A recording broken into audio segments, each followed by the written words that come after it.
Have you ever thought that what actually flux means?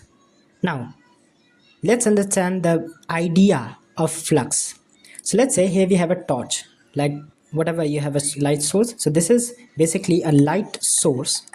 Now, from this light source, there are many beams of light, or maybe you can say many rays of light is coming outwards. So this is outward direction of light rays.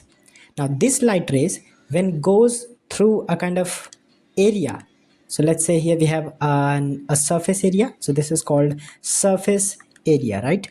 So this surface area is actually placed in the way of these light beams, right? So actually these light beams will go towards this area. So when these light beams crosses this area, so this will create flux through that area. Now this light beam will cross like this and this, right? Once again, so these light beams are crossing this area in a different form. So some light rays will cross, perpendicularly, some light rays will make some angle, and some light rays will do not intersect this area. So flux is what actually means is basically flux is equal to light beams crosses per unit area. Light beams crosses per unit area, or per unit surface area, or whatever. You have a circular surface area, or maybe you have a plane surface area. So flux gives the total density of light beams that are crossing through that area, right? So this is basically what flux means when light rays, these are actually light rays crossing through that area. But we are dealing in a sense of electric flux, right? So we are dealing with the electric flux, so we have to replace the light rays with our electric field lines. So that's how we can calculate the electric flux, right? So let's show that here we have a kind of electric charge. So let's say here we have an electric charge here, electric charge, and this electric charge, this is actually positive. Now we know that the positive electric charge is just means it has an emerging electric field. So this is how electric field lines look like when it comes from the positive charge, right? So these are just electric field lines coming outwards from the positive charges. Now let's place a kind of area, a kind of surface area close to the charge. Now we know that this surface area is encountering 3 electric field lines passing through itself. So this is what gives the electric flux through that area. So the flux through that area is basically total amount of electric fields, total number of electric fields, total number of electric, let's say electric field lines. That's how we describe it. So total number of electric field lines over total area. Total area. So this is how number of electric field lines over total area, that gives us electric flux. So we can describe it by flux E, because E is the substitute of flux. So now let me tell you that this sign is called the sign what we call as phi. Now phi gives us the flux, right? Whatever, in later videos we will deal with the magnetic flux as well. So phi gives us flux, and when we are dealing with the electric flux, we will write phi E as electric flux, right? Now let's consider 2 situations here. If we take this light source close to the area, so don't you think that all these light rays will cross that area in a many ways? Like if we put the light source towards the surface area, so more light rays will cross this particular area, this surface area. So that will increase the flux, right? That will cause the increment in flux. And vice versa, when we place this area towards the light source, so in that sense electric flux will also increase, because more number of electric field lines crossing through the area, the more flux will be, right? So that's how the conclusion is, that when charge is placed close enough to something area or some area, this is area what we called as a vector, right? Now we'll later know that the area has also a vector, which what we called as a area vector. So the electric field lines is just passing through the area vector. So when we place the charge towards the area vector, we will see an increment in the electric flux. And when we place this charge away from that area, so the electric flux will also decrease, right? So I think you got a basic perspective of what flux is and how flux can be calculated. So now let's get some academic view. So basically, in electric flux, we take a uniform electric field lines. So basically, uniform electric field lines. So now what uniform electric field lines are? So basically, uniform electric field lines are just those lines which are uniform in nature. So let's consider that if we have a kind of positive charge here, right? So now we know that the positive charge has an emerging electric field. Now these electric fields have a different intensities. So intensities were different just because the distance from the charge is increasing. So if you say, like, if you have here a point P and here a point Q, now we know that the close to the charge, the more the intensity of electric field will be. So at a point P, the intensity of electric field EP will be larger than the electric field at the point Q, because if you go close enough to the charge, we'll see the more intensity of electric field, and if you go farther away, then we will see that the electric field, the intensity of electric field is decreasing, right? So this is what we call as non-uniform. This is non-uniform electric field, right? Now what uniform electric field lines means? So the uniform electric field lines means basically electric field lines which are parallel to each other. So basically, let's consider this one, this one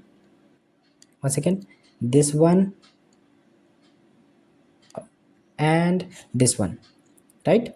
So these are the electric field lines that are almost parallel to each other. So one second, let me draw it perfectly. So this is, yeah, so this is electric field lines that are parallel to each other. Now this gives a uniform electric field lines.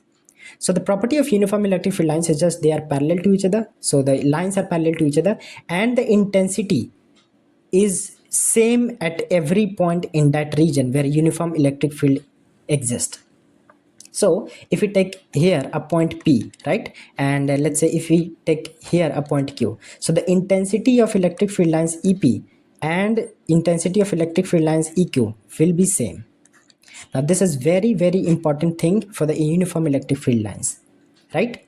And as well, the direction of electric field lines at a point P and at a point Q will be same simultaneously. So the direction of electric field lines at a point P is basically to the right, and as well the direction of electric field line at a Q is towards right. So the uniform electric field lines is just basically have a two conditions, that their intensity, the magnitude of their intensity will be same at every point in that region, and the direction of that point, the direction of electric field at that point will be equal at any point in the region. So in this uniform electric field, we will place a kind of area that we have to calculate, from which have to calculate the electric flux. So in that area we will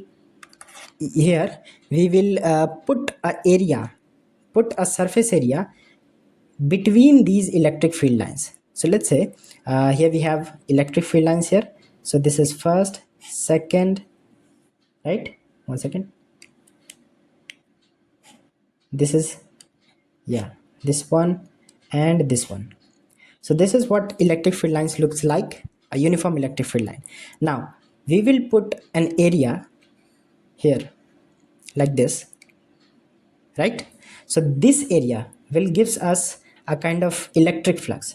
So if the intensity of electric field, let's say consider this E vector.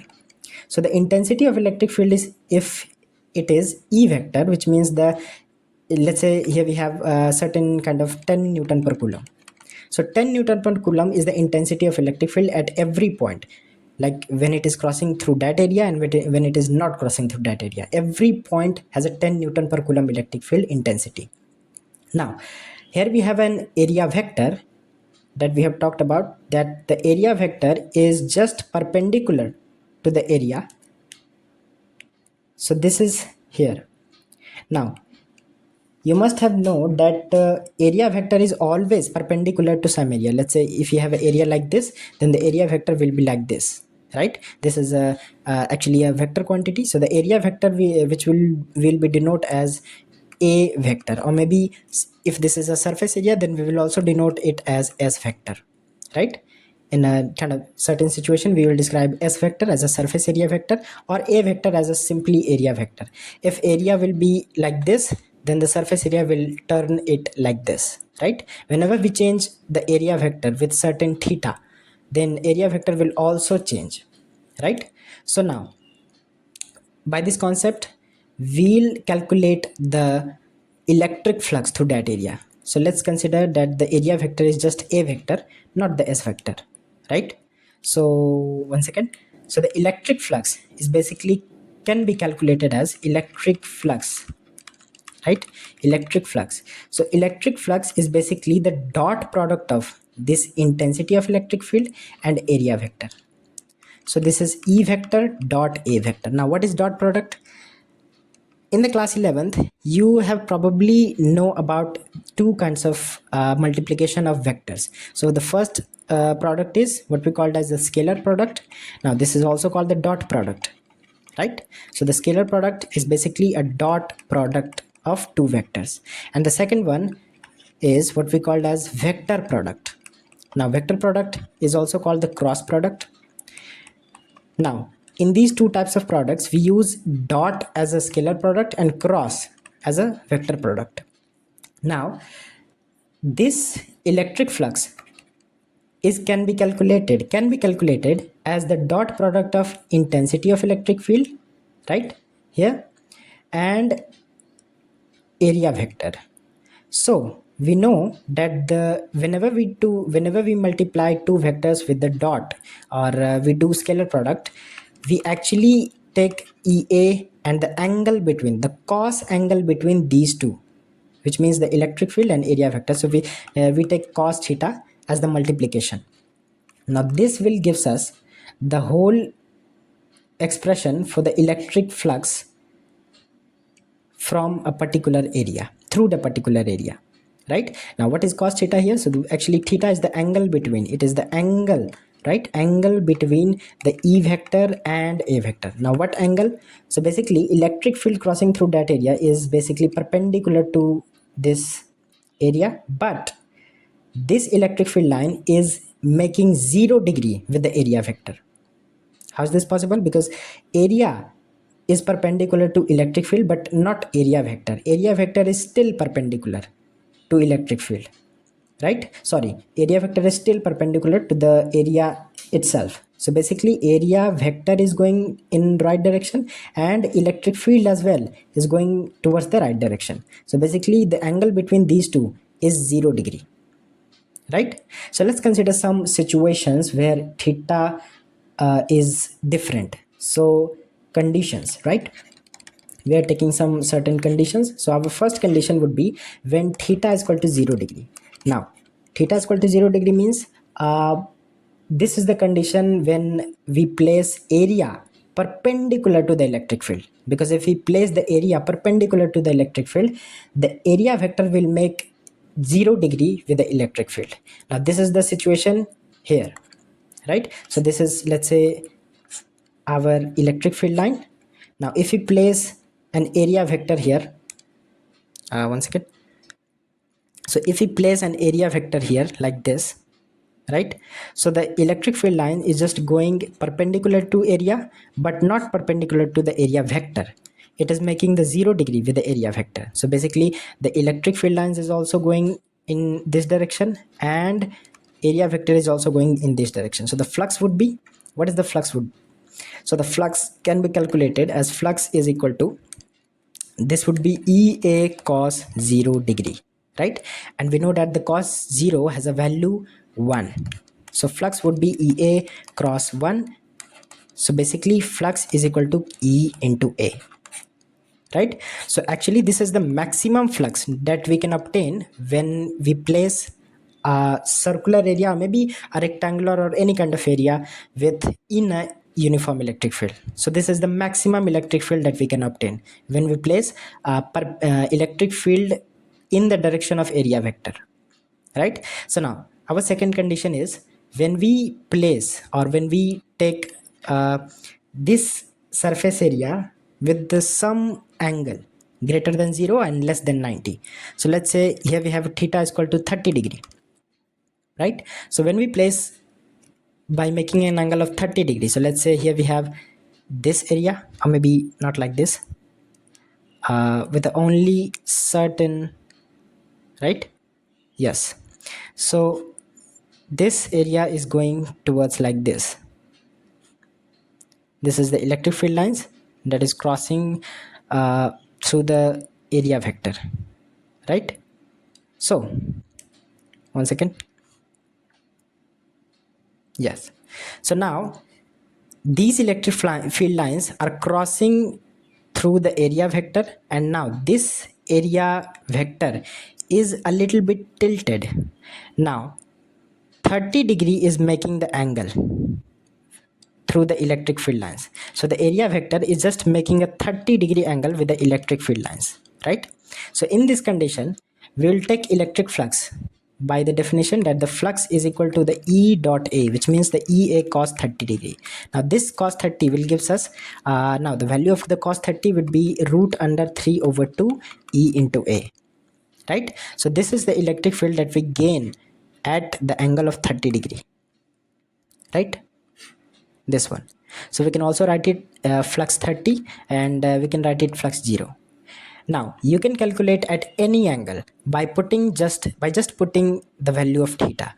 I am taking here just a few conditions. The condition for let's say our third condition would be theta is equal to 90 degree. Now in this case, the area vector is just placed horizontally, and the electric field lines, 1 second, electric field lines is just passing from above. 1 second. Electric field lines is just passing from above and below. So this is above electric field lines that are passing through the area, and the below electric field lines that are passing through from the downside of the area. Now in this situation, the area vector is just perpendicular. Area vector is just perpendicular to the normal electric field. So this is making 90 degree with the electric field, right? So this is electric field and this is area vector, right? Now in this condition, flux would be EA cos 90 degree. Now what's the magnitude of cos 90? It is 0. So EA into 0, so that would gives us flux 0. Now what is flux 0 means? Flux 0 means that any number of electric field lines is crossing through the area. Now we can also understand that how it is passing through the area. Now the electric field is just passing from above the area and from the downside of the area, but nothing electric field lines is passing through the area, so it is not crossing anyway, right? So this is the flux that we get when we place areas, the surface area perpendicular to the the area vector is perpendicular to the electric field, or just if we place horizontally to the electric field lines, right? Now we can also take the conditions for 180 degree, for the 45 degree, for the 60 degree, and many more. So let's tackle a question that you should must encounter. So let's say if we have a kind of area, certain area, so this is electric field, right? Now this is our circular area, right? And this is our area vector. Now the area vector is making an angle of 90 degree or maybe 0 degree. In this condition, the direction of electric field is making 0 degree, theta is equal to 0 degree with the electric field lines. If the intensity of electric field lines if the intensity of electric field lines, let's say it is 15 Newton per Coulomb, and the radius of this circular area is, let's say, R is equal to 7 meter, then calculate the electric flux, right? So how would you calculate? So it's simple as that.